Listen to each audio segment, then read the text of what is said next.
గుంటూరు జిల్లాలో బొగ్గు లారీ అదుపు తప్పి ఒకరి ప్రాణం తీసింది. అద్దంకి నాగట్పల్లి హైవేపై దాచపల్లి దగ్గర బొగ్గు లోడుతో వెళ్తున్న లారీ ముందున్న ఆర్టీసీ బస్సును ఓవర్టేక్ చేయబోయింది.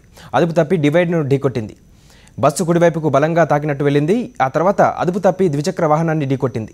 దీంతో ద్విచక్ర వాహనాన్ని నడుపుతున్న నరసరావుపేటకు చెందిన మధుకుమార్ అక్కడికక్కడే ప్రాణాలు కోల్పోయాడు.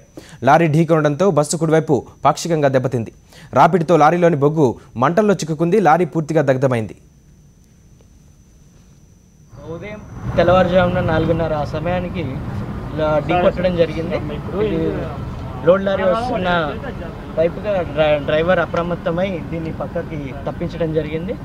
లోడ్ లారీ మాత్రం డివైడర్ ఎక్కించేసి ఇటువైపు తిప్పగా మొత్తం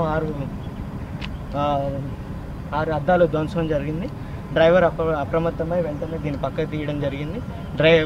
బస్సులో ఉన్నవారికి కానీ ఎటువంటి ప్రమాదం జరగకుండా చిన్న చిన్న గాయాలతో బయటపడ్డారు. గుంటూరు వస్తుండగా లారీ ఏమో గుంటూరు నుంచి హైదరాబాద్ వెళ్తున్నట్టుగా దాచపల్లి సినిమా హాల్ సెంటర్కి రాగానే డివైడర్ ఎక్కిచ్చేసి రైట్ సైడ్కి వచ్చి నా బండికి తగిలింది. నేను లెఫ్ట్ లాగేస్తే నా సైడ్ అద్దాలు బస్సు అద్దాలు పగి చిన్న చిన్న